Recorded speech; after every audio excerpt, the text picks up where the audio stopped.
wanna do. She do what she wanna do. Ooh. She do what she wanna do. She do what she wanna do. Lower to the grave, tell you like it is to your face. She don't play. Every chick down for it all, know that she a boss. No competition, no loss. From the Midwest to the A, Autumn got you tuning in, no delay. Ooh, get you right every time. Keep you laughing on a dime. Tell you truth, no lies. So you can live your best life. Cover all topics, no limits. Got some for your mama and your children, no holding back. No gimmicks, coming on strong, get straight to business. Oh yeah. Do what she wanna do. Live life, live life. She do what she wanna do. Live life, live life, She live do life. what she wanna do. Live life, live life, She live do life. what she wanna do. Live life, live life, live life. Live life, live life. All right, real quick, y'all. A couple of weeks ago, I realized that my self-savings account was going to be paid off and matured right around the time that I go to Smoke-Free Weekend this April 16th through the 20th. And I was like, this is lit. So you guys may have heard of Self. It used to be called Self-Lender, but now they just call themselves Self. And for a monthly fee, it starts out around $25 a month. You can choose a preset amount that you would like to save, and you can choose how long it takes for you to pay this amount off. And the whole time you are paying into it, it's also building your credit. When I tell you guys, I've been getting these alerts like, oh, you have a change to your credit. Oh, you have a change to your credit. And it's not anything bad. It's like my credit score is really going up. And then on top of that, I'm about to have some money to throw in the casino. Listen, I need for you guys to go ahead and check Self out. The link is in the show notes. And if you have any questions, just hit me up. All right, then. Peace. Hey, it's your girl Autumn, and I welcome you back to the Lit Life podcast, where I encourage you to live your life autonomously. Don't pay me no attention. Y'all know how I get. But I have a guest, and listen to me when I say this, y'all. I have a guest in the studio. The studio. In the stew. So I want to welcome my girl, my soar, a really good friend of mine, Brandi from Be Positive Media. Yay. Y'all gotta cheer like y'all are here. Just act like it. Yay. Yay. What's up, girl? What's up? It took you so long to get over here. Like, what's up with it? Yeah, I'm calling you out right here live. Okay. New year, new me. Okay. Trying to be on time now. Okay. So, why don't you tell us about Be Positive Media and the podcast you're starting? Well, Be Positive Media it started off as a blog because I just got tired of so many media outlets that focused on negativity. And I said I knew it was a way that we could get information out to people without doing all that low vibrating stuff. So went from the blog, going to YouTube videos, and the podcast is coming, and it's a personal podcast. It's called A Shot of Brandi. All right. And how personal? Like, what's personal about it? Are you saying personal because it's going to be more about your lifestyle or about your life, and you're like leaving out like pop culture, like the things that you blog about, as opposed to okay, pretty much it's my thoughts, my perspectives from a Zennial standpoint. Okay. You know, you part of that generation. I am part of that generation. You So know, tell people what a Zennial is, because it's people that don't know. I'm positive there's people that don't know. We are the most special micro generation to ever be born. Usually around the years of 77 to 84, which means we grew up analog and lived the digital adulthood that we don't always agree with our parents, but we do have some of those free thinking tendencies that our children have. Mm-hmm. Just caught up in the struggle. Right. The beautiful struggle. And we're forgotten about. Like, nobody, there's this big old thing against, between the millennials and the baby boomers. Mm-hmm. Like, nobody ever talks about us, which I don't know. Is that no news good news? Like, I don't know if that's a good thing or a bad thing, or I don't think they know what to say. I mean, we're pretty much like chameleons. We've had to adapt all of our lives. So it's kind of hard to even pick up on conversation with us. They're still trying to understand what we're doing. Yeah, when I had sat down and talked with you back when we first came in contact with each other, and I was I just then kind of getting my podcast together, I think. And we were coming up with different concepts and stuff. And when we started talking about being a Zennial and what that meant, it was just like, nobody knows us. Nobody. So like the idea of a podcast or anybody's podcast that would kind of focus, we would be the focus group of that is like kind of neat. So that's kind of what I was shooting for, I guess is what I'm saying. Creating awareness. Right. And bridging the gap between these two generations that like hate each other. And I don't get the beef. Do you get the vegetarians? What's a vegetarian? What are we talking about here? We don't beef. Yeah, okay, you're right. I was slow. It's okay. I was slow on that one. But why are they beefing? That's my question. What's the beef? That they're not like each other. I don't like you. You should be like me. You're too wild. You're too free. Then other ones are like, oh, you're too slow. You're not adapting. You're being stubborn. You should be like us and not give a damn about anything. Mm-hmm. You're right. I guess that makes sense. We're the balance of it. We know that we have to keep evolving, but we know we need to keep some of those traditions and cultures intact. But don't that drive you crazy? Just knowing that? But it's a fun crazy. It's a fun crazy. It's like I know at any given time I could be talking to someone and they just cannot keep up with what's going on. They're too stressed about stuff they shouldn't even be stressed about. All right. Well, I don't know how we got here.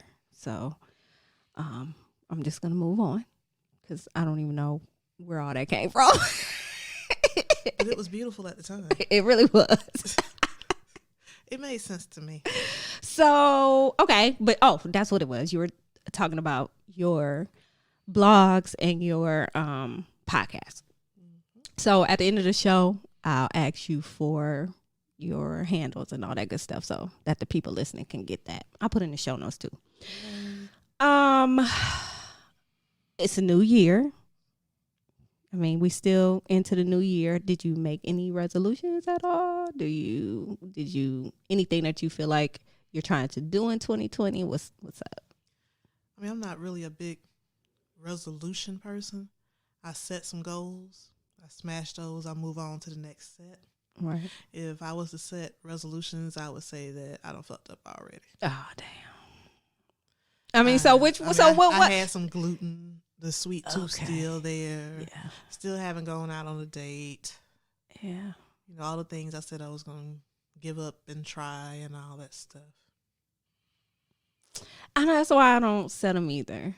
Like, I have to have my mind has to be set. And it's not going to set by me saying, okay, January 1st, I'm going to do X, Y, and Z. We're not that digital. It's just not going to work for me. There's no factory reset. No. I mean, to me, that's like an excuse to keep putting off that productive behavior. Because you sit here talking about in July, I'm just going to make a New Year's resolution. So you can just keep doing whatever you want to do the rest of the year. Yeah. I don't either, but I just figured I'd ask since we're here. All right, so let's go into the Shut the Fuck Up award. I'm pretty sure you have one. Let's go ahead and get into it. Shut the fuck up. God damn, nigga. So, a theme song. That's like my listen. I love it.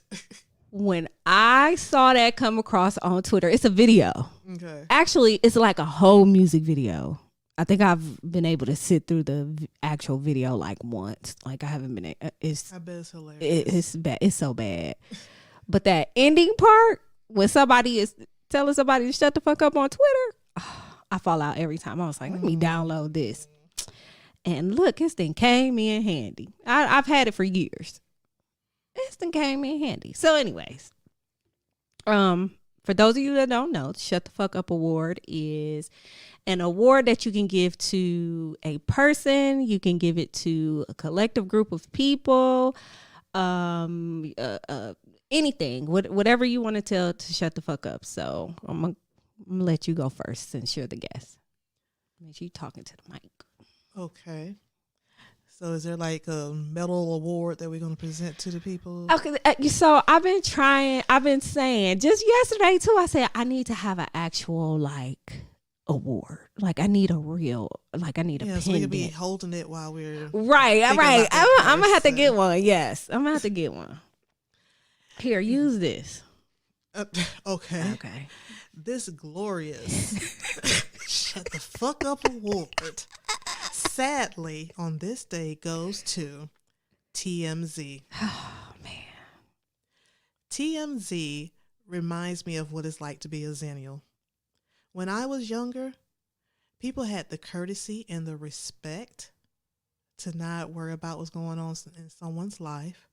If something tragic happens, they find out first by getting the phone calls without the shock factor. Right. Or a knock at the door. Or a knock at the door before the rest of the world finds out. Mm-hmm. Unfortunately, now, everybody and their mama is a news reporter. Everybody. A smear campaign trying to go viral. And yesterday that was made possible by the reports of TMZ. Mm-hmm. For us to get back reports that some of the family found out through social media. Can you imagine what it's like finding out that you just lost 2 family members off the internet?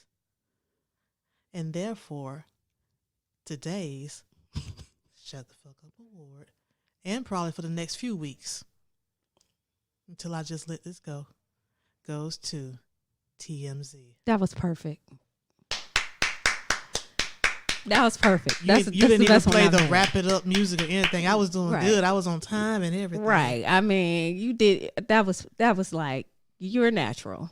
You're natural at the Shut the Fuck Up Award. Because I get on here and I just go crazy. Myself, because that kind of felt liberating. So this is what I'm saying. I feel so free right now. Like, so my Shut the Fuck Up Award, because see, I'm just total opposite. I'm just real ratchet with it. Okay. My Shut the Fuck Up Award goes to every single person on the internet who is commenting on LeBron's Instagram, telling him that it's his fault that Kobe is dead. Wait a minute. When did that happen? It's been happening. It's been like since yesterday. Seriously? Like, I'm so serious. What the hell that got to do with him? Absolutely nothing. They're like, oh, you beat his the all-time scoring record, and now you killed him. Really? Seriously? Like how sick do you have to be to say some old bullshit like that? It's just a total erosion of empathy. People need therapy.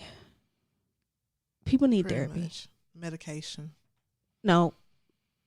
Yeah, that too.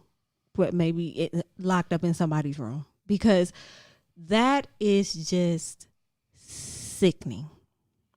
That is just sickening. So all of y'all can shut the fuck up. And being that both of our Shut the Fuck Up Awards was about Kobe, I'm pretty sure everybody knows by now that on January 26th, Kobe Bryant and his daughter and 7 other passengers on a helicopter died in a crash. So people are going crazy.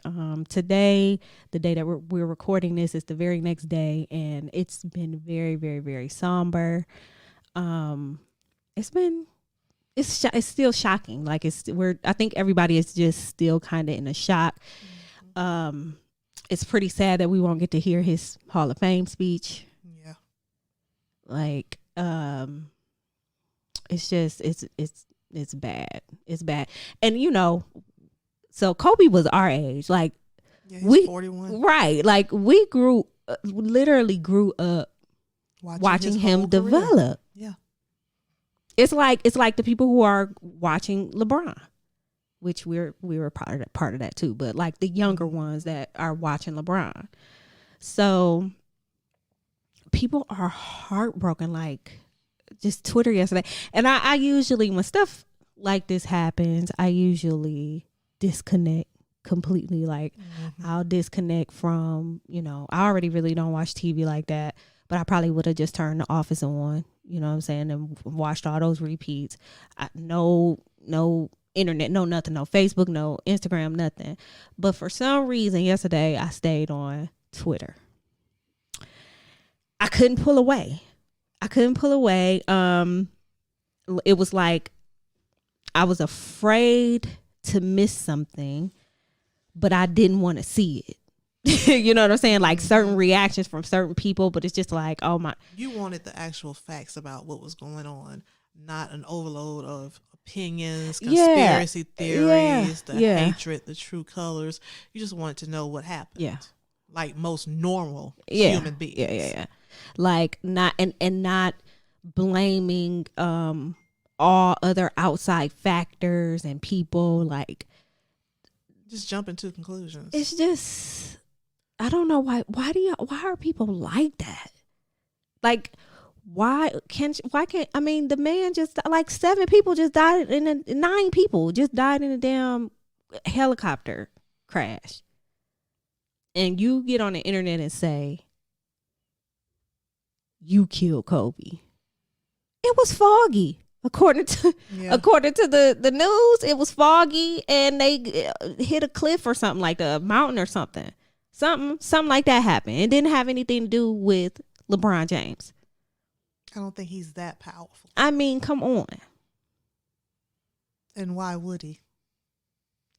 People just say stupid shit. And so, yeah, I probably should have, but I just couldn't. I couldn't pull away from it. I watched ESPN probably a couple of hours straight. And then I was like, all right, let me turn this off. And then I had to go ahead and just get lifted for a second and then turn on The Office, like what I do every night, because I watch it every single day. I watched The Good Place. What's that about? I don't think I've ever seen it. I think it's from the same writers, because it has the same slant on the humor. Oh. And it's about a woman who dies and goes to heaven and learns what heaven really is. It's on Netflix? It's on Hulu, but it still comes on now. It's like in the 4th season, running right now on NBC. I'll have to check it out. Have you ever seen Parks and Recs? I think it's the same. It's the same people. Okay. Yeah, the same people who write for those shows. Yeah. I think they do for The Good Place. See, somebody asked me if I had ever seen Parks and Recs. And I seen like 2 episodes, and it was kind of funny, but it didn't like really hold my attention. I said I was. It was white people funny. I mean, but The Office, okay. You can't watch The Office when you're high. Yes, that's when you watch it. It's too hilarious. That's when you watch it. Dry humor like that. Listen, it's hilarious. I always say this, and I tweet about The Office every single day. If anybody pays attention, they know this is my favorite show. But have you ever? I forgot what I was about to say. Just give me a second. It was about The Office. I forgot what I was about to say. I was thinking that you were saying that you watch it just to get a break from social media and the negativity. That too, but it was something else I was gonna say. Something about a train wreck. Okay, because that's what the problem is. Everybody, this damn train wreck. That's what the problem is now. Okay, so anyways, I meant to pull away from social media. That's where I started at, right? Okay. But I didn't. And then we started talking about The Office because I said I was going to wreck another train. And then I was going to watch The Office. And then we talked about The Good Place and then Parks and Recs. The point is that you should have never had to go off of social media because people should have used the decency and the common sense and the respect of knowing how to post about such a tragic event. This is true. This is true. So this is what I was about to say about The Office, though. What do you think the reaction would be to like Diversity Day? You remember that episode? I don't remember that one. The episode where they had Diversity Day in the office, and they had he gave everybody like a race or something, and they put them on their forehead. Yeah, you see that? Oh my God. I don't know, but it sounds hilarious already. I mean, my point is, how long? How many? The Office was like 8 seasons long, I think, 8 or 9 seasons. How many seasons do you think it would have lasted had it come out like this year? I think it would still make it. I don't think so, because it's too politically incorrect.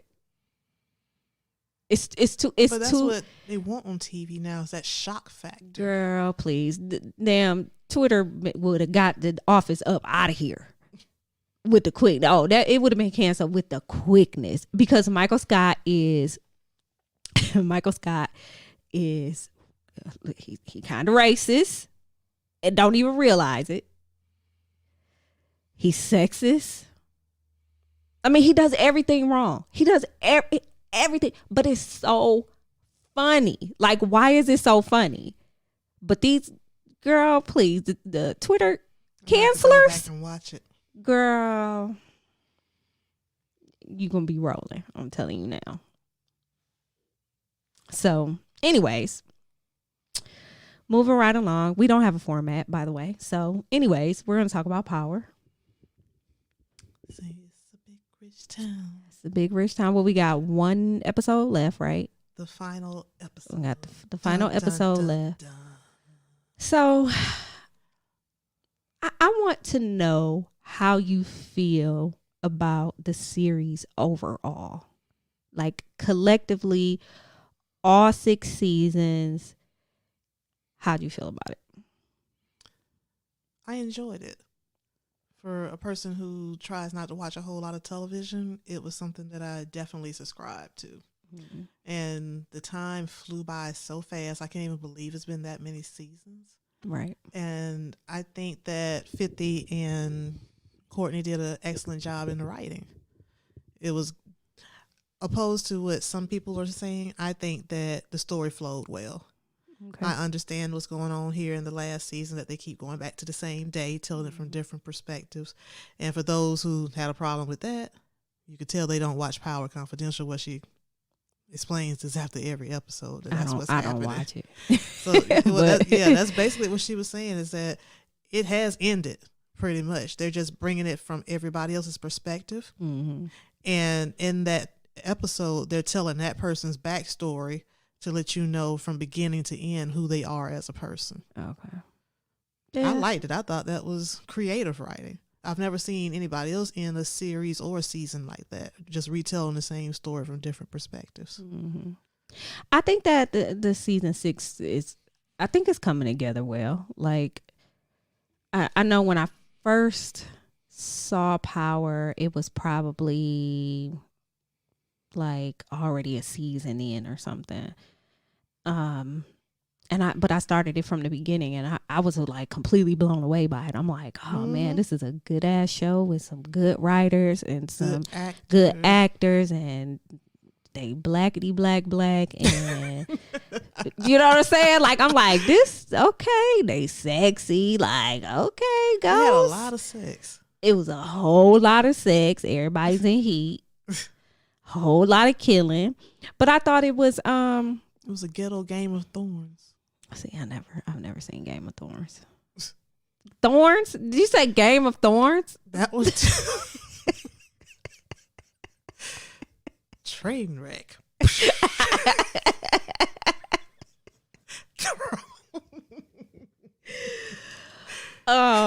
Anyways, I think that towards like the middle, it kind of,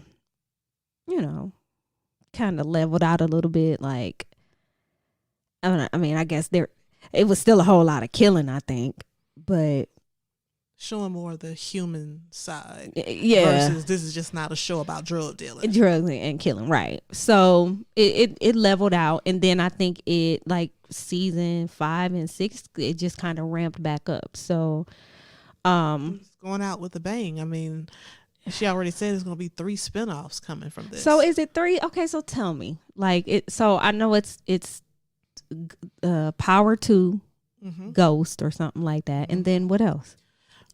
Or Book of Ghost. Is that what they're calling it? Power 2, Book of Ghost, something like that. Yeah. And then looks like Tommy's going to have one. Okay, yeah. And I don't know about the third one. Because they, I saw the press releases that they have Mary J. Blige and Method Man. Yeah. Method Man. That man is. Method Man. That man is. How is he still fine? He's like. What strain is keeping him that fine? I mean, I saw him here in Atlanta for the Keanu premiere. Oh, I love that movie. Man, we did the VIP after party of the screening at T.I.'s old restaurant, and I looked up at him, and I'm just like, God, stay professional. Stay professional. This man, he has a whole wife, and I'm like, ooh, can I pray about it later? Damn. Yeah. So anyway, Power. I'll watch whatever show he's on. Child, me too. You want that pillow? You want that pillow? Okay. So who shot Ghost? I mean, we about to be on the last episode, so this will air well after the finale. So who shot Ghost? What's your theory? It is Tasha or Tariq, of course. I don't think that Sax or anybody had anything to do with it. And one of the big indicators to me is when Tommy reaches Ghost after he was shot, and he looked up, and Tommy was ready to get whoever that was. And so that was the big debate on Twitter that day. Did Ghost say, let her go, right, or let it go? Right. All right. I think he said let it go, but either way it go is somebody that Ghost just don't want that beef with. Right. Whether he lives or dies, he was like, don't even worry about it. So it has to be Tasha or Tariq. I'm thinking more on the Tariq side. So I think I kind of have 2 theories. So I think that it was Tasha and Tariq. There's only one bullet. I mean, but I think that they were in cahoots with each other. Oh, yeah. She said she'd do anything to protect her son. Anything. Yeah. So I think that it was both of them. Like, I think that they both came up with the plan and said, this is what we're going to do. And then we'll be free of, everything or whatever. My other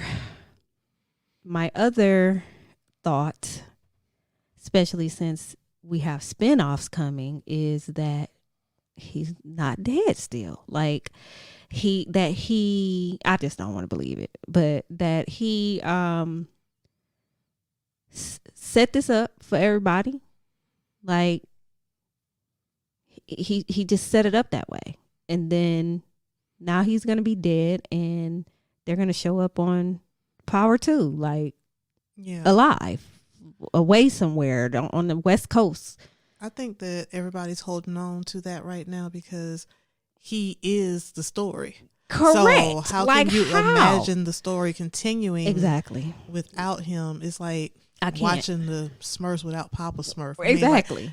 It don't make sense. So and then Omari is just such a great actor. Child, what it is he fine. Like even Let's if they go went there. back and said that they did it from when they were teenagers, they still need to have him. He fine is what the issue is for me.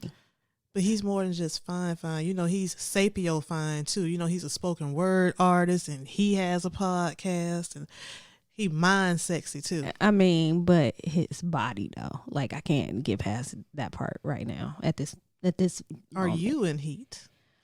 Possibly. So he's either way it goes, he's fine as hell, and I can't.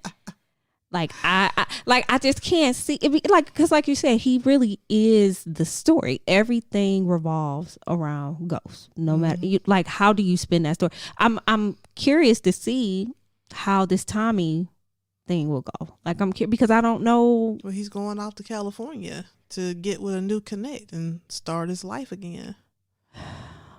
I don't know if I want it, to be honest. I mean, but he's a good actor as well. He is. I definitely like him and his character. I just don't. I don't know if I'm willing to be invested in in watching any of the spinoffs.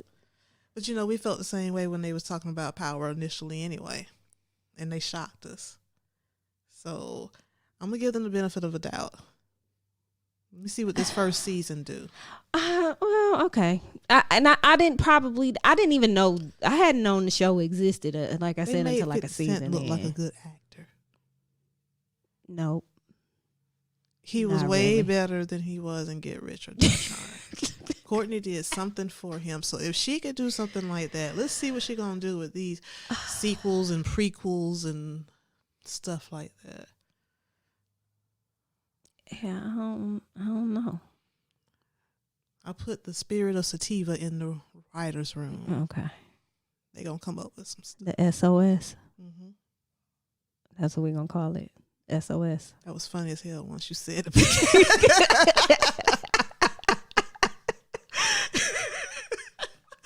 I'm going to make some merch. S.O.S. S.O.S. Make sure I get my stuff made before you put this episode out. If I see this on anybody else, I am suing. Today is Monday, January 27th, 2020. If I see you with that, I am taking you to People's Court.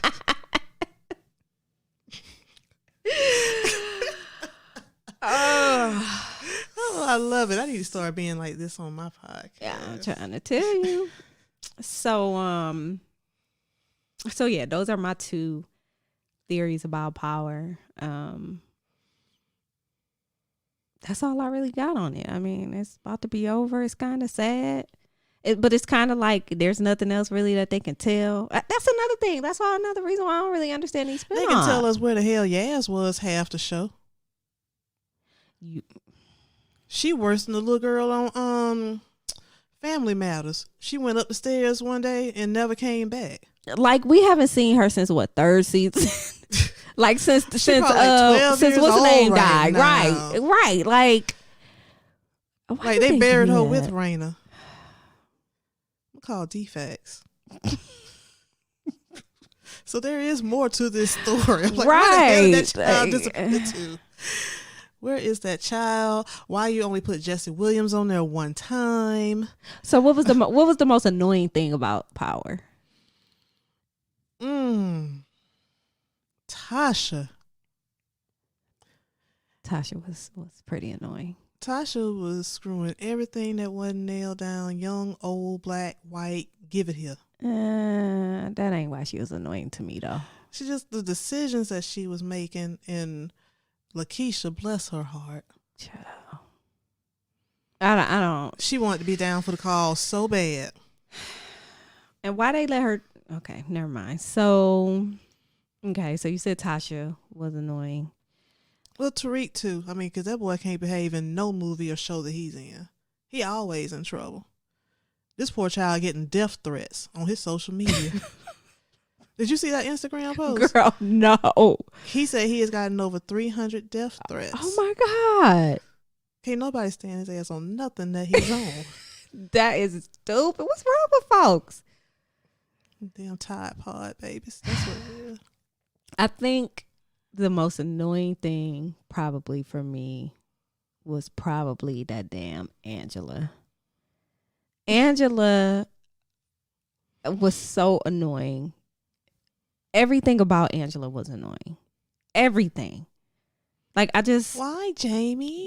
Right. Jamie. Like, oh my God. Nobody else called him Jamie. Like, bitch, you know. He's shown himself to you. You already know what he's out here doing in these streets. She thought she had that converter box. Clearly. Wah, wah. Right.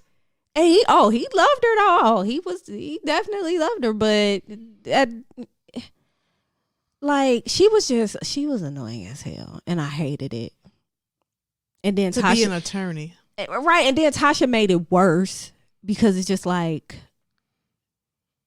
she just made it worse. She just made it worse. Like, and then they're collaborating. Like, what type of shit is this? That whole this is never going to happen in real life. I don't know. Two women might get together and key his car up or something, but to try to hem him up the way that they were doing. I mean, it's probably people out here that do it, but it's just it was a lot. They were just but that damn and not Pa. Yeah, Paz was annoying. Her voice was annoying. I liked her from Orange is the New Black. No, but she was like totally different on this one. No, she was completely annoying. And she was so obsessed and lost all the money. Bless her heart. And Tariq just need to be punched in the face a few times. Like, stole on. Because he is something else for sure. I wonder if in these spinoffs and sequels and stuff, will they ever address the fact that Tommy knows? Tommy know what? Oh. Who shot Ghost?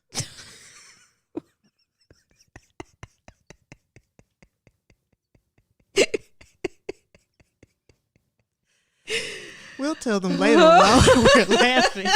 Don't tell them why I am laughing right now. Okay. So, yeah. I don't know if they're ever going to address it. I don't know. We don't know what it's going to, like, what the hell could it possibly? Okay, I'm back at the same point. Like, I'm back at the same point because I don't know what we're going to talk about next. Do you have any idea? I want people to get off of Tyler Perry's jock too. Please. That was one of my shut the fuck up awards and one of the last shows. If you have a problem with what he does, you live in the land of options right now. We can sit here and name 20 other ways that you can watch videos, shows, or whatever. If you want to say that he's making money off of bad wigs and quick production, but listen to what you just said. He's making money. Facts. Nobody come up to your job and tell you how to do your job.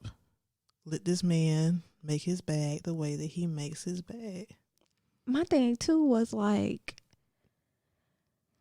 y'all hating so hard till his movies are still a hit because of y'all. Because y'all are turning it on, making him trend. Right, you're turning the movie on so that you could talk about it, so that you could talk bad about it. Watch it to even be able to say anything. This movie that's employing umpteen amount of black people, willing people, because nobody's making them do it, so they're optionally going because they want to be there.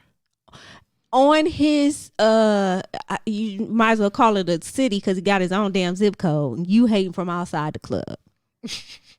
You can't get in. Houseway. Bro, he bought a whole military base. I live like 3 miles away from it. And okay. Tyler Perry. You have to schedule a tour. We need to do that. Have you been there? No, you want to go? Yes, we need to do that. Put in the media credentials. We need to Tyler, we're on our way. We need to do that. But you know, back when his plays, when he first started coming out with his plays, a lot of black people loved it. I mean, I think I saw 2. I think I may have seen 2 in person. And it was cool. And then I liked a couple of the movies. Yeah, it was same kind of narrative over and over. It was, you know, I mean, he switched up a little bit. A lot of the same actors, but he would switch it up a little bit. But none of that ever bothered me. Like, when I got tired of watching Tyler Perry films, I stopped watching Tyler Perry films. I mean, it's like going and saying Quentin Tarantino don't make anything wild with people getting crazy, killed. Right. It wouldn't be a Quentin Tarantino then, right. with a dope ass soundtrack. I mean, that's what he does. Right. And then people are upset because he put himself in every movie. That's his shit. That's his movie. They trying to Suge Knight. I mean, if Diddy want to be in all the videos, he produced the damn videos, and it was annoying as hell, but we were still bobbing our heads and we were still excited to see the video. We knew Oprah's on the cover of all of her magazines, every single one, a different outfit and that same smile every time, and that same whole airbrush from top to bottom. That's it. So I don't understand. People act like if they didn't get a whole bunch of money, that they would be keeping it majority for themselves. Like, everybody saying, oh, when I become a millionaire, I'm going to give 90% of it to charity. Bullshit. You're going to do the same thing that anybody else is doing. When they're making their money. They're going to keep reinvesting into themselves and living their lives and giving the people on the outside what they need was not a fraction of what they have. Yep. People got to act like if it was their business or their brand, that they wouldn't want to pop up in it too. That's real. Always trying to hold a different standard to somebody else than you would. Let me win the lottery right now. Y'all holler at y'all in about 7 years. Let me win the lottery right now. Listen. No new cousins. Let that be a hashtag. No new cousins. Let me tell you what. Let me win the lottery. I think I put a tweet out the other day and it said, what would be your first tweet if you won a Powerball? Needing to take a social media break. It's so stressful. You know what most people said? Most people said, and it was funny every single time I saw it. Most people said, we all got the same 24 hours. Yeah. You know how the rich people get on? I think it'd be Diddy most of the time. We all got the same 24 hours. Nigga, you are rich. What do you mean we all have the same 24 hours? You get an extra second every hour or something. Man, that was the most common response.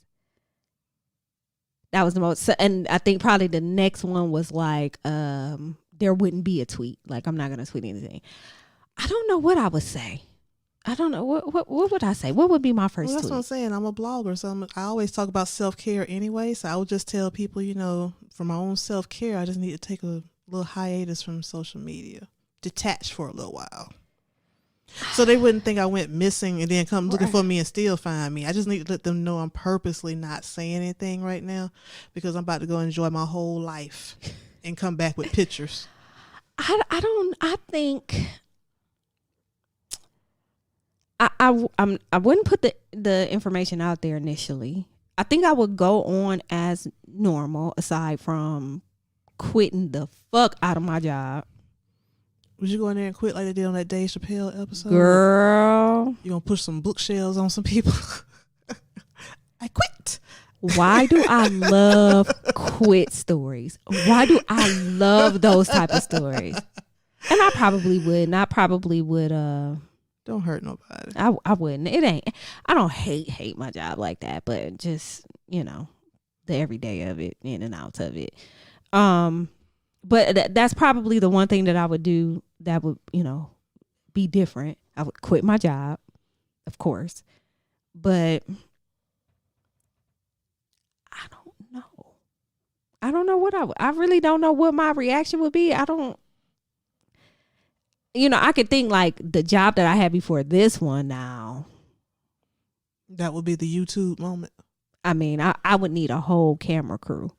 Okay, VH1. For the theatrics. And action. That's about to happen when I walk up in there. Like, because that would have been every bit of bad. But this job, nah, I'm gonna be like that. I honestly don't know. Like, of course, I think, probably the first thing would be I'm gonna take some sort of vacation.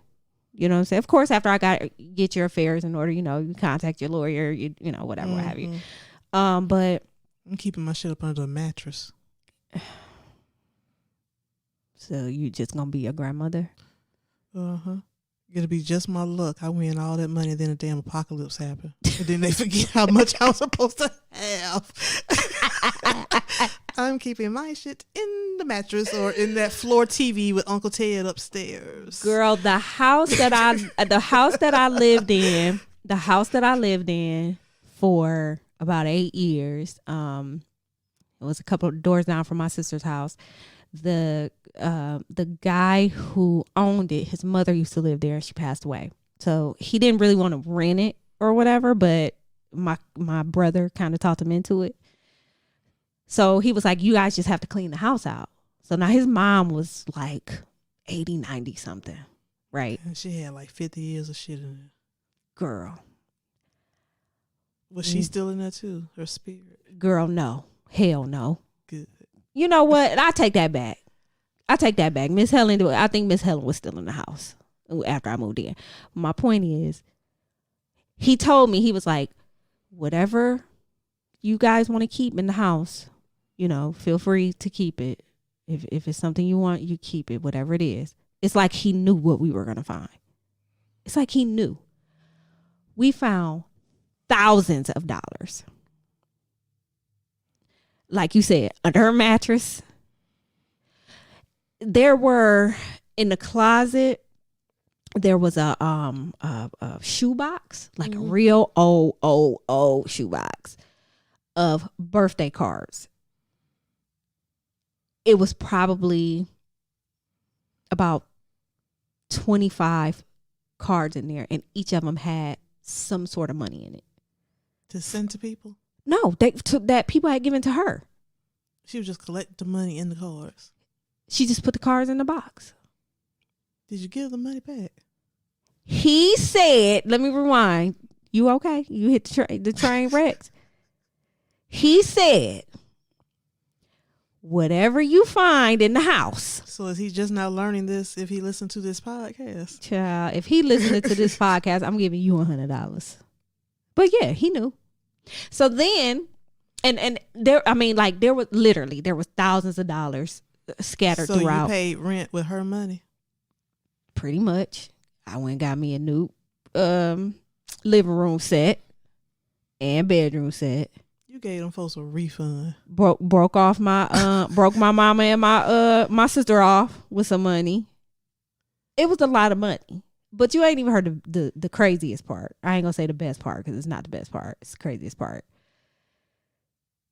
The house is very small, very, very small. But he kept saying, he's like, okay, there's a pot-belly stove or oven, like old school. He's like, I can't find it. It was in the house. I can't find it. He's like, I really need it. There's important papers in this stove. I guess they didn't use it to cook or heat the house or whatever. And, we're cleaning up. We couldn't find it. Go out in the garage, clean the garage is just as junky. It's money out there too. But there was a back room, like a additional room that they built back there. Mm-hmm. And there was a bunch of wood, like 2x4s and some bricks. Don't know why. But I do know why. As we're moving it, here's this potbelly stove.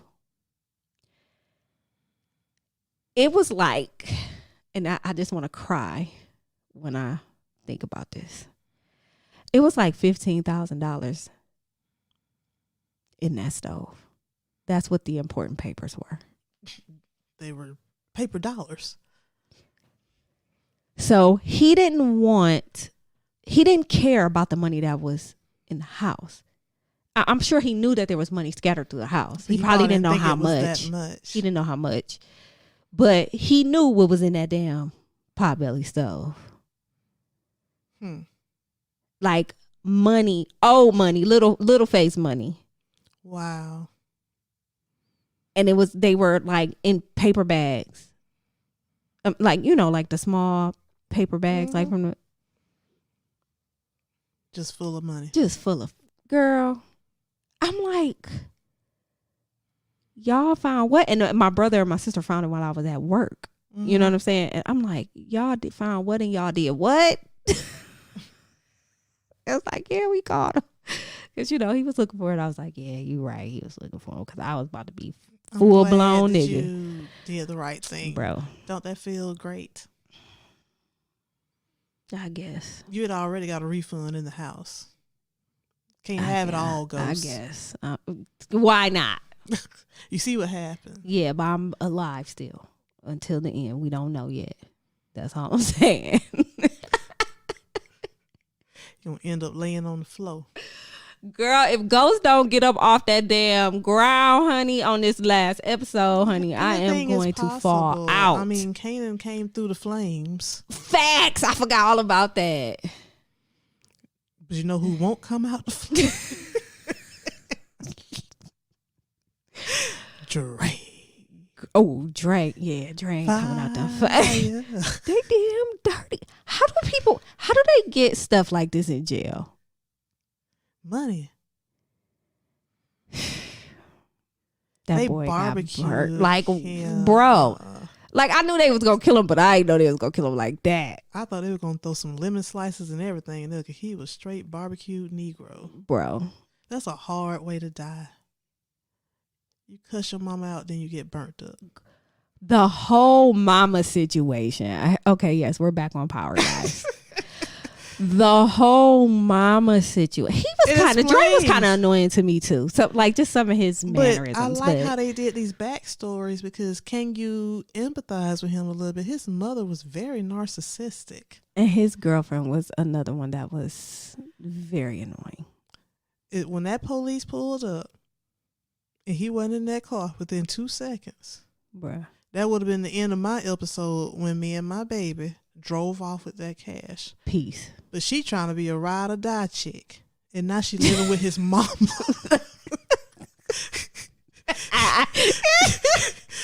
This is shit that be happening. Everybody out here riding or dying. No, we don't do ride or die. No. Where we riding to and do I have to die? Why? Bro. Right. Mm-mm. Bars. Window love. That's what you gonna get. And every time I put a dollar up to the window, like, bro, you might not even get that, bro. I'm telling you right now, like, no, don't go to jail on me. Don't go to jail on me. Be stupid if you want to, bro. You the one gonna be eating ramen noodles, not me. Okay. So while we here, speaking of jail, did you see the squirrel moment? It is time. Did you see the Aaron Hernandez doc? I have not, but I might as well the way that social media does. So we won't talk about that then. I heard it was crazy. It was stupid. It was stupid. More stupid than the family that the kidnapped girl and the man was sleeping with the husband and the wife. What was this? It was that kidnap story. God, I can't remember the name of it. You gotta watch that. See, we're gonna have a movie watching day so we both can know what we're talking about. Because this is like the third time this has happened. Damn, y'all don't care, do y'all? They don't care.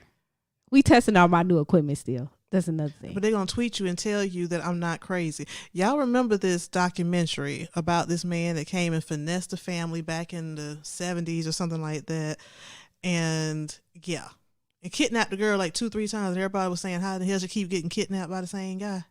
Y'all tweet her and tell her that I'm not crazy and you know what this is. I don't remember that. Mm-hmm. Okay, do you watch any of the Netflix original stuff? Some of them, yeah. Did you see Don't Fuck With Cats? I have not seen it. Oh, girl. I'm trying. You got me wanting to log into Netflix and tell you what I have watched. You gotta go into my watch history. So, I'm dying. Please don't die in front of me. My CPR is expired.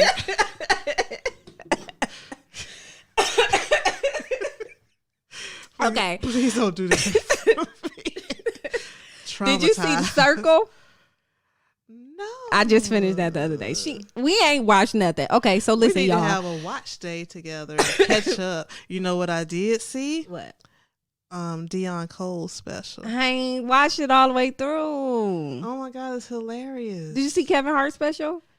The Don't Fuck This Up. Yeah. Yeah. Okay. Yes. Okay. Here we go. Ding, Boom. ding, ding. Yes, I did see that. Pew, pew, pew, pew. Okay.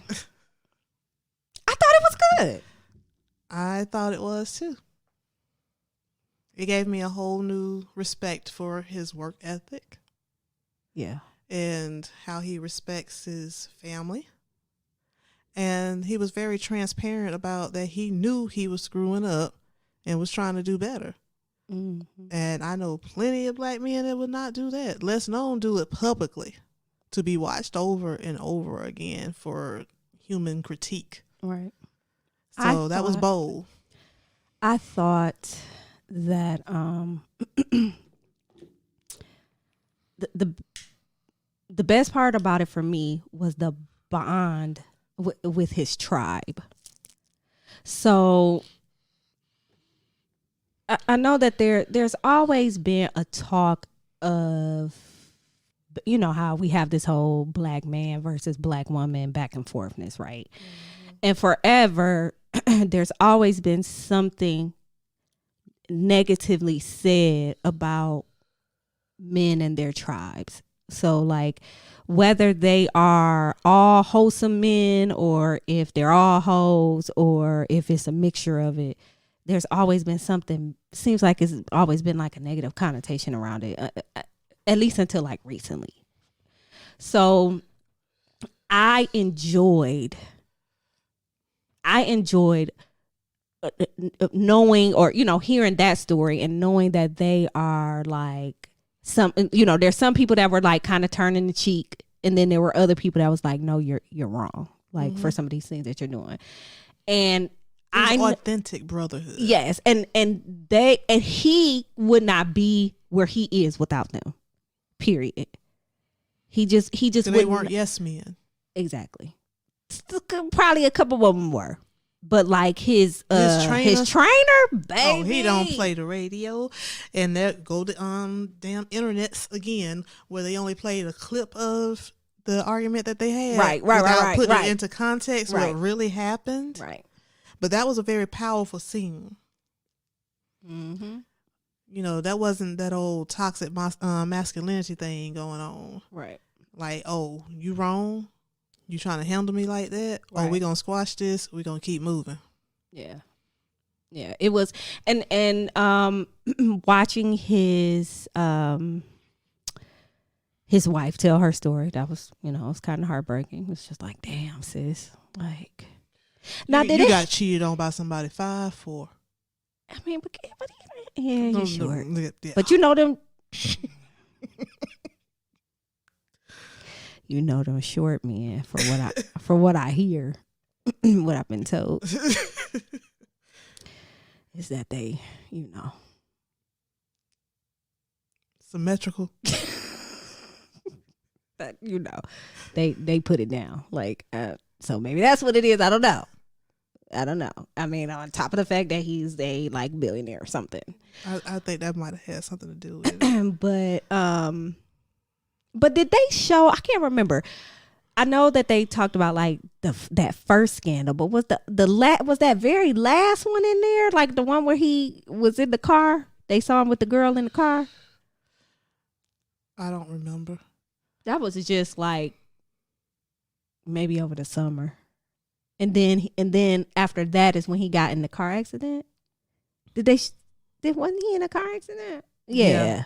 Okay. That part wasn't on there, right? I think they had already produced it by then. I thought it was good. I thought it was a good look into who he is and how his camp runs. And I don't think, you know, you never really know. Because, you know, a lot of people are like, oh, they're, you know, he's doing this trying to save face, which could very well be true. But we're also getting to this day and age where people are wanting to tell their stories mm-hmm. for more than what you see. And I think that's why I enjoyed it so much, because I like those behind the scene documentaries, learn the backstories. I can sit here and watch marathons of like behind the music, Right. just to know their stories and their mindsets. And it gives you a whole nother respect for whatever craft they're in. I feel that. So, yeah, people will say, oh, he's doing it to do damage control or whatever. And like I said about when people were winning the lottery or whatever, you got to think about if it was you. You know that you're up for public scrutiny, but you don't want people thinking a lie if you have a platform to tell your truth. Right. So why would you get mad for him doing that? I mean, hell, you can go and make a movie on iPhone now and tell your story. You said they got to pull out their iPhone. I'm just saying just how easy it is right now. So what make you think that somebody with clout and money wouldn't want their side of the stories told too? You get on Facebook and tell your damn side of the story every day. Every day. Trying to prove something to somebody. Right. And nobody's worried about your PR. Right. Right. Yeah. I thought it was earthlings, good. I tell you. Girl, I can't deal with folks. Like, I don't know why everybody on the internet just it's nothing wrong with having an opinion, but what would you bring back random? What would you, if there was one thing that you can bring, or a couple of things that you could bring back from the 90s, what would it be? I gotta turn this on. I miss, then I don't miss, that not everybody had access to everything. Okay. Yeah, you know how at this day and age, you can be a blogger, a YouTuber, a florist owner, a funeral house owner, you're a serial entrepreneur. Right. You can do whatever you want to do. Right. And so I miss a day and time where you had to just pick a couple of things and that's your lane. That's it. That's your lane right over here. And then I'm going to have my lane over here. Right. And, just, yeah, I'm a life coach. So I'm going to tell people you can do whatever you want to do. But I don't really mean that literally, because you would drive yourself crazy. I'm a dental hygienist. I drive Uber. Wait a minute. You said you go. I'm a life coach. I'm gonna tell you to live your life, but that ain't what I mean. I don't mean that. I mean, not literally. I mean, some people are just taking that shit to the max. And so I miss those day and ages where, that people didn't feel like they had to do all that to feel important. You just fall in love with that one thing. If you can make some money off of it, good. If not, you move on to the next thing. So I miss that. And the music. Yeah, that's probably my biggest thing, the music. Music. And black shows. Do it feel like it's less black shows now than it was in the 90s? I miss TV back then, period. Like sitcoms. There was less reality TV. Yeah. There was almost none. So like I miss sitcoms. There are no sitcoms on TV. Well, I guess there are a few on, but black? No. I'm saying like blackish. Blackish and mixes. But it's all from the same franchise, and that's about it that I know of. And I haven't even really watched them. I can't even lie. I mean, I don't even hear about them in commercials or whatever. So, yeah, I miss that in the music. Hip-hop was lit in the 90s. Well, everybody knows by now that I for damn sure miss R&B. Yes. For damn sure miss R&B. Like, this was back when... You know what I realized today, listening to one of my playlists? You knew the song was about to be God level tier hot when the people started talking prior to the song starting. Don't talk, just listen. You see what I'm saying? Like... before let's chill. Mm-hmm. They had a whole conversation. Like, you already knew what it was about to be. Like, you knew what it was about to be. And it wasn't just screwing. It wasn't. Even when it was just about screwing, it didn't even sound like it was just all about screwing. I can remember a time when I was younger and I really started getting into music. Can't really remember exactly how old I was, but I probably wasn't a teenager yet. I remember asking myself, or not even asking myself, asking my mom, why is every song about love? Every song What you love heard got to do with it? If was it about isn't love. I love you. Yeah. Like I remember asking, and that was, like I said, that might have been in the 80s when I asked her that, late 80s. Like, why is every single song about love? I don't care if it was a fast song, if it was a slow song, it didn't matter. It was about love, all of it. And they had real instruments. Bands even. Straight Mint up condition. instruments. I loved it. And you actually had to sing. You had to be able to sing, bro. You know, it's like, I feel like my chorus teacher when I'm listening to some of these girls now, I'm like, breathe through your diaphragm. You sound like you have a sinus infection. The only person who had access to auto-tune was Zap. He was auto-tune. So, and nobody was trying to do that when he did it. Nobody was on that. You're supposed to be able to sing out your chest, make ugly faces. Okay, Teddy Riley had it too, but go ahead. Well, yeah. But you have to be able to make them ugly Jennifer Holiday, flying Patti LaBelle kind of, no machine can duplicate sounds that come out your mouth like that. Right. I mean, it had to be serious. And that's okay. That's no shade to what people are listening to now and what people like now. I try, and there's a couple times that I've listened to something and be like, oh, wow, I really like that. But then, I go to the album and I only like that one song because I am the type of person that will give an album a spin to, front to back, beginning to end. Except for when it's Raheem. Okay, so we gonna get off. We're gonna get off she track. Just stuttered because you already know. She stuttered. I don't care. Raheem Devine dropped something. That's all that's being played for the next week. R&B Love King Super Rock Star. Brandi with me and Brandi when we with me and Brandi. I'm glad y'all still with us. It's been over an hour, so thanks for still listening. When me and Brandi first linked up back in the summer, I don't even remember how we got to start talking about Raheem Devine, but we started talking about it and both figured out we was like extreme stans. We pulling out pictures that we'd have met him and all this, that, and the other. And we don't say it like that because he might listen to it and we don't want him to be scared of us. He's not going to be scared of us. If Raheem Devine listens to my podcast, look, I have been, listen. I know that I'm a low-key stalker of Raheem Devine's socials. He knows this. I know this.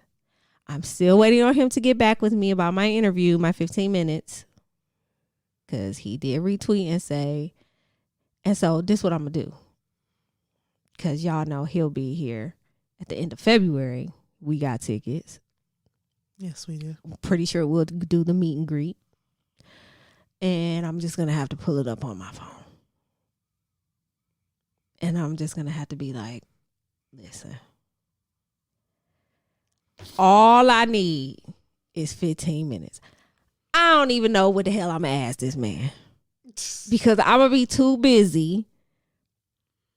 I'm going to be too scatterbrained. I don't even know what I'm going to ask the man. But I am going, when I see him in February, I am going to have to show him. And I'm going to say, I'm pretty sure you don't remember tweeting this.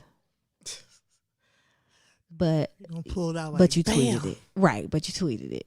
And I just really, if I could just get my 15 minutes, like, that would make everything that I've worked for so far on this podcast, like, that would just be the best thing ever. I'm going to beg him. I'm going to beg him. Let me know so I can be there to record it. You're going to be right there when we go to the thing. You on the train wreck. You forgot. No, because I was going to be sitting at my table like I didn't know you. No, the hell you wasn't.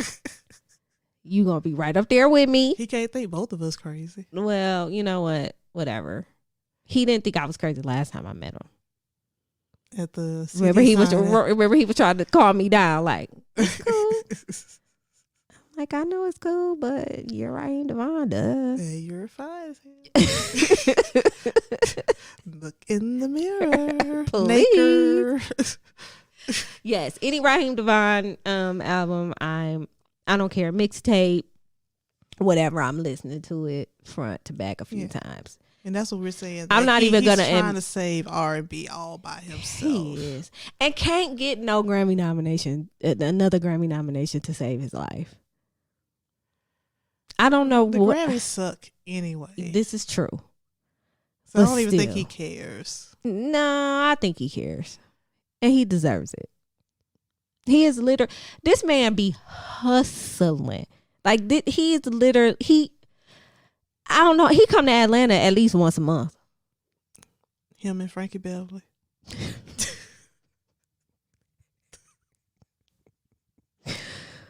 Why are they still performing? In white. In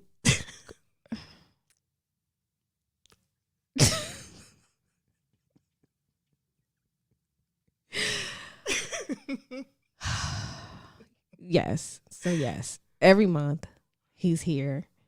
I be missing him. I be out of town doing this, that, and the third. But I got tickets for this last one. month. Right. Here. When he was here for the World AIDS thing. Right. I was supposed to go to that, but they moved my work thing schedule. So I wonder if he has a place here. probably do. He probably do. So yeah, anyways, I don't even know what we were talking about. So what We were just talking about what we missed from the 90s. So Oh yeah, we were talking about R&B music. and that he's Right. trying to save it. Yep. When did you first get internet?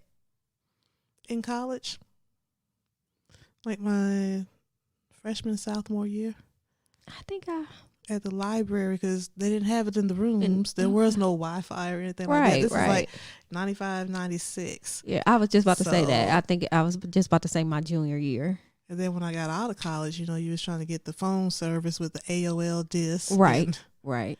And you the were trying phone to do ringing and knock you offline. every free trial. Every Yeah. try. I had 10,000 email addresses. Right. So it was like AOL, you had it was a couple other ones that you could do the Net free Zero trial. or Net something. Zero, yes, girl, that was one in college. I had Net Zero in college, but it was another one too. It was a whole bunch, y'all. They used to have these free. Y'all know if y'all listening. I Them just need free to be service. forgiven of my sins of the 90s because I was stealing every damn thing. I mean, I had all those internet discs. Half of my CD collection came from Columbia House and BMG. Yes, girl. I probably still have some of these discs. I probably can go find some AOL discs around here. So right what now. was it? Hold on. So with like Columbia House and BMG, it was what they is that the one that they would send the Like, package in the mail and it would be with like 12 for a penny. There was a penny. That. You would tape the penny Yeah. on the form and you get all these and CDs. I would get all the top on the charts at the time. Right. But the first order you got to pick. The first order you got to pick all the ones you wanted. Yeah. And then so they would send it again because back then there was no direct direct withdrawal out of your account. You got for to any mail of the that money stuff. or Facts. a check. Facts. And wait for them to cash. And when they sent it to you, it was, or when they sent it to you, it was C.O.D. Remember back C.O.D. back then? Cash on delivery. We old, bruh. Every business in the world was shut down if they still had to do shit like that. Every business. C.O.D. Can you imagine like Instacart and Uber Eats and all of them doing that? Bringing you your food and waiting for you to mail the money order in later. How many robberies would there be? Crazy. People ordering food, ordering. So that's what I'm saying. The Zennial in us, we see the necessity to evolve, but we do miss those times like that. You know, back when we thought we were doing something when we was making the numbers on the beeper. Right. Before they had the alphanumeric. Before text. We invented Zennials. We invented Facts. texting. Yes, this is a And fact. emojis. We came up with how to make the happy faces and stuff like that. Like, And the numerical codes. I'm gonna need, if you don't know what 304, listen, if you're listening to this, because I've recently asked somebody this. It was like a meme or something that had like all them text things on there. Yes. And they didn't know what it was. They didn't get it. Because they're not a Zennial. They would know how to What's the type age? hello and, you know, all the different I don't codes, know. the 911. But yeah, so if you 411. don't know, I don't want to say if you don't know. I want to say I need to know what 304 in the beeper stood for. I'm gonna put a tweet out. I'm gonna need y'all to. Y'all gonna hear this. We're gonna see how down your tribe is. I need to know. What a time to be alive. Y'all have it so good right now. Y'all don't know about having to type a same key 3 times to get to a letter. It took Bruh. us long as hell to send a message. But back in the day when, and I don't know, sis. I don't know how rowdy you were back in the day. I wasn't like rowdy, but I was about it. If it was gonna go down, I was about it. We everybody always talking about pull up. We didn't have any other choice but to pull up because there wasn't no online for y'all to beef on. Facts. And if you're calling on the phone, you calling and playing on my phone. Oh, you calling playing on my phone? That and call you had to return to get that number back. Right. That's *6*9. Is that what it was? Because it was *67 to block your number and *69 to recall the last one to call it back. So we found out, okay, and they looked you up in the phone book with your address. And if it was in the late 90s and you had a little bit of money, then you would put the address into MapQuest and print it out so you can have a map. Print it out. To print out to map with directions on how to get there. So you call them back and tell them what time you're going to be at their house. Right. You call to the printout. Right. You calling them back. You calling them back from your house. So like, your bitch, I'm name on my will way. show up on the caller ID. Like that's what it was. Like there was no other way. There was no, and nobody else saw it except for the people who got a chance to get the phone call before you got there. So there was no going viral because nobody had anything to tape it on. Facts. Tape it on. Right. Right. Oh my God. goodness. Y'all have it so good. Y'all can record stuff on site. You can look at a picture as soon my as you take God. it. You don't have to go get it developed. We had to hear about it from, so if you didn't make it, if you wasn't there, you were not. It was literally all about living in the moment. Every single moment. Folk was were lying like hell in the 90s because nobody could dispute it. I beat her ass, but nobody was there to see it. And how did cheating go? Like how did people know? How did you know back then? It was all word of mouth. One nosy neighbor. Yeah. Yep. It was literally. I mean, it's still he say she say now, but there's digital footprints. That's how a lot of people get caught cheating now. But back then, yeah. It was literally that phone call from that song. This Shirley. It was literally that. Pull up. Pull up, bitch. Pull up. Pull up. With no wig on to begin with, so it wasn't one to snatch off. Facts. Came with a stocking cap on. Vaseline on the face. No earrings, for God's sakes. And some tennis shoes. And it would be a gang of them with them, but it was about to be a one-on-one fight. And they just there to make sure that you didn't bring anybody to jump her. Yep. It's going to be a one-on-one fight. And you always had that person like, no, let him fight. Let him fight.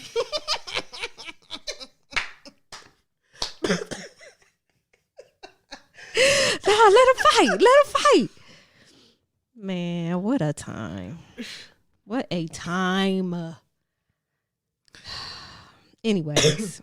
I hate that so many of these things are memories. I know. Bring them back. I know. Give me some after school cartoons Yeah. and some Saturday morning cartoons that would switch over into Soul Train. Can we talk about how cereal changed? Do you eat cereal? It changed because there's 1,000 different ones of them. I went to go get some checks the other day. There's like 7 different checks. I mean, they had rice and wheat and corn and cinnamon and blueberry and vanilla. And I was like, damn, I just want some cereal. But why like Trix? So, okay. I never liked Trix. Okay, so here's what Trix was, and I'm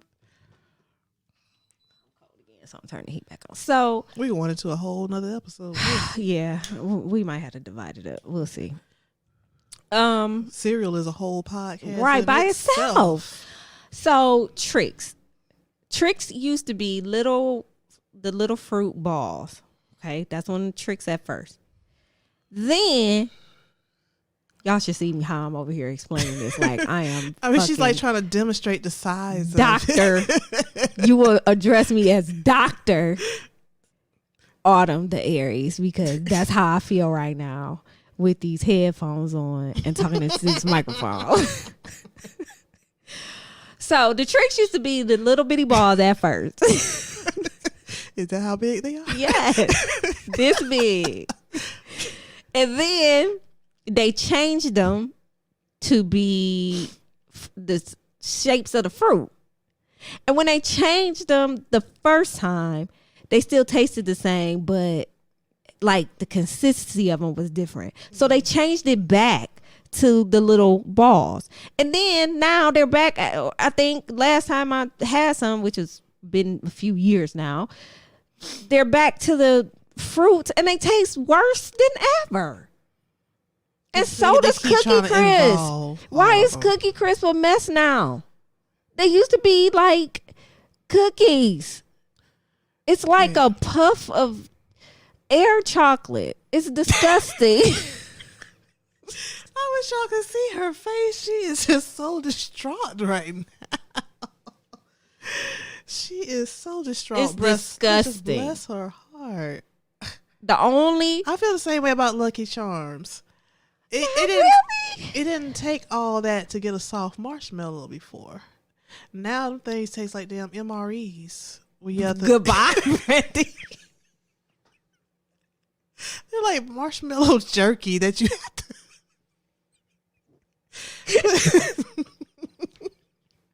put milk on to make them taste like anything. See, I like them. I think the only cereal that has stayed true throughout this whole cereal evolution that we just started talking Rice about. Krispies. Okay, true. Rice Krispies as well. But I was going to say the one with the most sugar, Frosted Flakes. Because they're great. Goodbye, Brandi.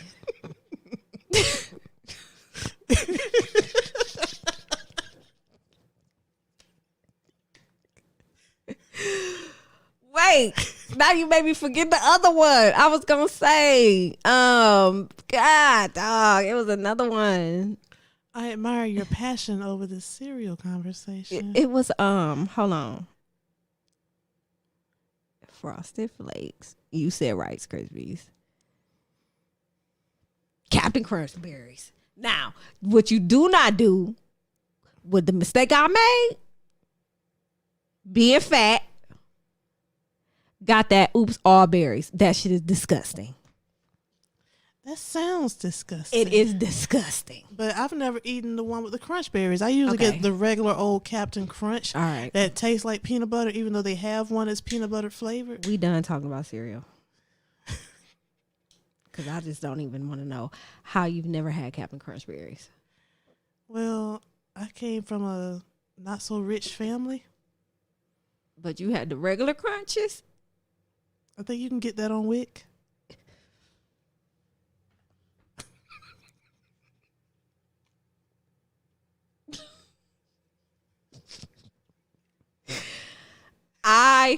You know what? Oh goodness. You know what? Are we really putting this on the air? Probably. We're gonna see. You're going to mess up all my chances of ever running for president. I have dissed like four major corporations in one conversation. In 10 years, somebody gonna pull this up and be like, she was a serial phobic. Like, they gonna know what they gonna be doing. They gonna be like, she ain't never had no Captain Crunchberry. She is out of here. They gonna go back and look up how much I really owe Columbia House. They gonna pull up all the scandals on Girl, me. Columbia House coming for your ass. They've been closed 25 years, but they gonna revive themselves off of my presidential career. No, ma'am. Okay, but why didn't we finish talking about that? Because you could get CDs. I just kept ordering them and ordering them. You could get, at one point in time, it graduated to like DVDs too, right? Yeah, but it was like, I would just make up a new name and send it to the same address. Oh my God. It was like 10 people in my house, according to Columbia House. It's not like you had to put an email address or a cell phone number. Right. How you going to tell me that 10 people don't live in my house? And you could have gave them the wrong number because it's not like they were calling. They would literally just send you the shit. You know who else used to be, who would fuck up? Fingerhut. And the people who had the books, like the romance books and the black books. Mm-hmm. Fingerhut then got smart. They really trying to get folks. Getting a whole couch for $1. After the fees, though, it's like $1,500. Because you never sent them any more money. Right. It's not like they were going to send somebody to repo it like it's Rent-A-Center or something. Girl. I don't know how these people survived. Because Lord Columbia House, I'm sorry. When I think about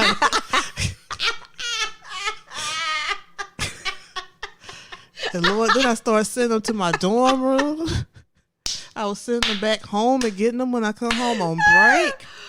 Because, CDs were like $20 a piece back then. They were and that was a lot of damn money because minimum wage was only $4.25. So I had to work all day and a half to get one CD. Facts. We didn't have anything to burn them back then. Nope. Unless you play somebody's and record it on a cassette. Did that. I was just talking about this on another podcast. Did that. So we did what we had to do. And music has always been my passion. I have albums and cassettes and CDs. And so you gave me this blessing of an opportunity. This is what you gonna say in court. Take your CD blessings. How D.R. Cole said, thank you for these CD blessings. So, yeah, these CDs were able to help me transition through life. And I probably paid a whole total of $10 for about 200 of them. Not even that, man. Like, I mean, that penny, all you had to do was tape that penny on there. That's probably all they made. Was those pennies. Somebody was paying them. I don't know who exactly. I miss those times. All right. Well, I guess we've talked about everything and we've talked about absolutely nothing. Sounds great to me. So I want to go ahead and just thank you for getting on the podcast. So we're going to get your podcast up and running and I'm going to be on there. Yes. So y'all look out for that. So go ahead and tell everybody how they can reach you on social media. I am Miss Brandi Dawson. MSBRANDI DAWSON. Or you can look it up with the hashtag A Shot of Brandy. And you have a website too, right? BePositiveMedia.com. BE positive, like I'm telling you to be positive. BePositiveMedia.com. All right. And I will also have her information in the show notes. So I would like to just thank you guys for coming back to another very, very, very random episode of the Lit Life Podcast. And I look forward to you hearing me again soon. Peace.